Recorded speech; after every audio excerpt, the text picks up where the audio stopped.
It's another big match. Newcastle United are away to Wolves. It's coming up.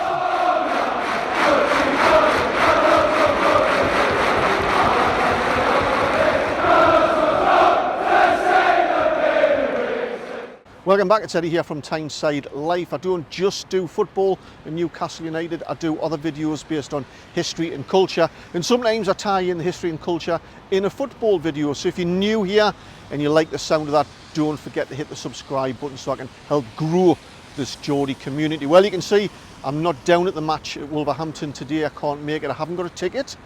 But not just that, I've got a really expensive month coming up. I'm down in Manchester on Wednesday for the night for the Carabao Cup match. Then I've got Germany for 4 nights for that crucial Champions League match away at Dortmund. I've got the Football Content Awards on the 16th of November at Anfield. I'm climbing up Great Gable in the Lakes on the 9th for Remembrance, I think it's the 9th, for Remembrance service. And then 4 nights in Paris at the end of the month. So I can't make it today, so I'm here in Newcastle watching the match for the first time at the Tyneside Irish Centre. So Helen's in there right now guarding the beers. I'm not sponsored by the Tyneside Irish Centre. I just thought I'd come, check it out. I know this place is absolutely rammed on match days. There's 3 floors, it's absolutely massive. On the ground floor there, you've got the main bar. On the first floor, you have the concert room, out in the lounge. And on the second floor, you've got the Gallagher Lounge. What I didn't know was on the 3rd floor, there's actually a library completely dedicated to Irish history and heritage, where you can go up there on a Thursday, borrow a book and learn a lot more about the Irish history. And basically this whole club is a kind of a community centre, if you like, for the Irish community, to give them support and advice, somewhere to socialise as well, and to meet friends, help them kind of express their culture and their values through music, art and sport. So there's all sorts going on. They have about 3,000 members in there. Through the week you can go in there, anybody can go in there, have a drink and check out what's going on. There's loads of music. They have legends come there every few weeks. Check out their Facebook page for details of that. But on a match day, like I say, it's rammed. They do ask, I think, that you pay a little donation to help the running of the club. So we're here for the match today. Bit of a crucial period for Newcastle because we're carrying quite a few injuries. Tonali as well, of course, has now got his ban enforced for the next 10 months. So it's going to be really tricky. We've still got a really strong first 11, but you have to say we've got a very, very weakened bench going forward. I expect against Man United that we're going to have a completely different starting 11. So away to Wolves today, another crucial Premier League match. The team sheets are out. The team that you'd probably expect. I did think actually Eddie Howe might have put Paul Dummett in instead of Shaw to save Shaw from getting any potential injuries, but he hasn't. So we'll just put Dummett's on the bench, so we're just going to have to see what happens. Of course, we've got Joe Willock coming back. I expect to see him today. It's going to be really tough. Their coach, Gary O'Neill, he does have them well drilled, and I'm sure he's going to have them full of confidence actually that they can get 3 points against us. I think you'll see us as being a bit vulnerable after a defeat against Dortmund, carrying those injuries. So it's going to be really hard, especially with the crowd at Wolves. They've got a really passionate home support, as I experienced when I was there last season when we drew 1-1. So it's never very easy going down to Wolves. So I'm going to head back in, see what the match is like. But before we do an update on the match, let's meet the manager. Hi, I'm Donna. I'm the manager of the Tyneside Irish Centre. We're not just for the Irish community, we're for everybody.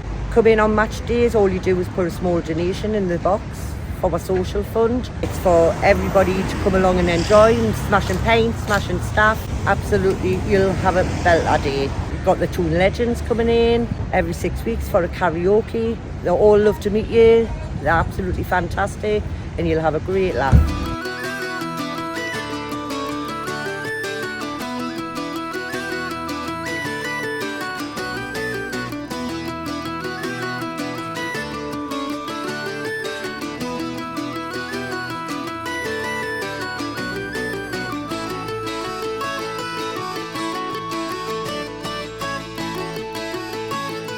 Well, what a game that was. It's finished 2s each, and that must have been brilliant for the neutral to watch.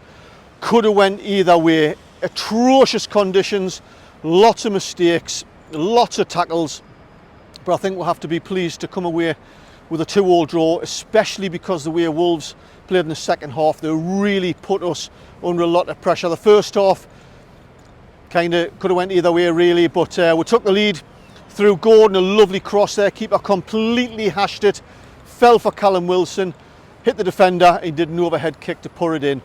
But they got an equaliser, and that was down to, you know, Trippier, 9 games out of 10, he's absolutely brilliant, but when he's off, he's off. And Trippier was off, in my opinion, in this game today. Nothing come off, his passes were awful. And I think that was the first set-piece goal that we've conceded this season. And it was down to Trippier not picking up his man at the far post for the header, 1-1. But then we had the penalty. I have to say a stroke of luck on our part, I think, because if the referee hadn't have given it initially, I don't think VAR would have pulled it back to give a penalty. It was really soft in my opinion, but I'll take it. Of course, Callum Wilson stepped up again to bang it in at the back of the net at half time, 2-1. Second half, like I say, it was almost all Wolves.